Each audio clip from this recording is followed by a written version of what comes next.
This is a story that is making headlines, and everyone wants to hear from one of the people behind it. Let's show you some of the video. This is a wild story in the Toronto area where several men risking their lives to help a driver who experienced a medical episode get out of that vehicle before it burst into flames. I can tell you this, the driver suffering very minor injuries. And I can also tell you this, one of those heroes joins us live right now. Ben Sykes, good morning to you.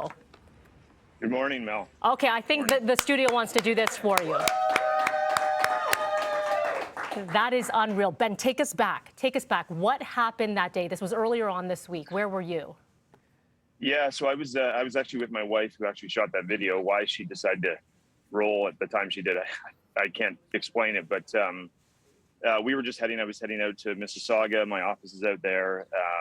And we pulled up on what we thought was just a car fire. And then I realized something was off when, we saw people moving on the outside of the vehicle pretty quickly. So we showed up, I don't know, maybe 20 seconds after the actual accident. We didn't see it happen.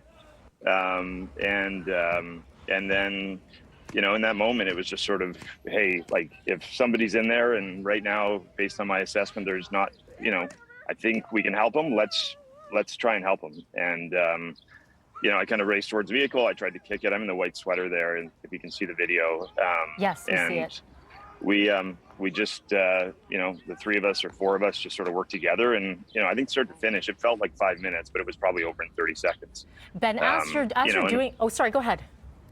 Within 45 seconds, the vehicle is totally torched. I mean, within 30 seconds after we got him out. So just thankful that, obviously Tom's okay, the driver, and that all of us who were there were able to walk away as well. So it was a blessing. It's been emotional to process it, but you just do what you can.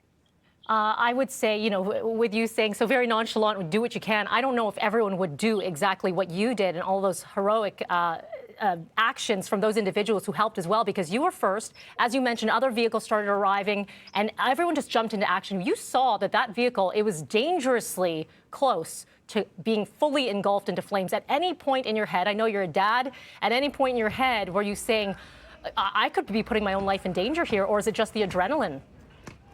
I think instinct and adrenaline takes over. And I think looking back at it, the one thing that I've realized, Mel, is just how quickly your brain can focus or make decisions. And that surprised me is, I was constantly calculating sort of the risk factor, right? And I sort of, in my mind, had sort of a point in which I knew I was sort of going to have to go. If I heard an explosion or if I opened that window and there was just, blazing flames, I think I would have been out of there. But the fact that we were able to open the window and I was able to see the driver, and at that point it was like, okay, like we're in the home stretch, we just got to drag this guy out of here. And but yeah, I mean, you don't really think about it, to be honest. Yeah. Only after the fact. I mean, that night was really the emotional part where it started to sink in and you realize what could have happened. And you saw the aftermath and what could have happened for all of you, including the driver. Before we get to the driver, because you mentioned his name, so clearly there's been some kind of contact there. I want to ask you, you were, again, in the white hoodie and the pale green shorts. You had a hammer. You were kicking in that door. What eventually did it to free him?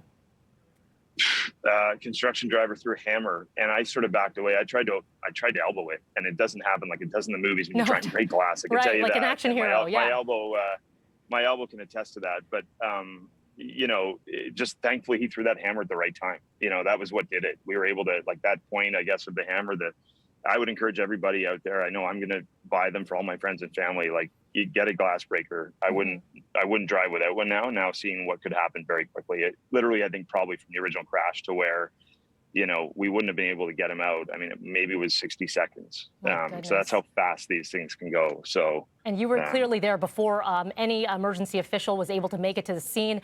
You mentioned Tom, the driver. Have you had contact with him since? Again, our updates were that he had very minor injuries, but have you been able to speak to the family or himself? Yeah, I mean, I spoke with Tom briefly last night. He called, and I'll let, I mean, if you want to talk to Tom, I'll let him give you the update on how he's doing.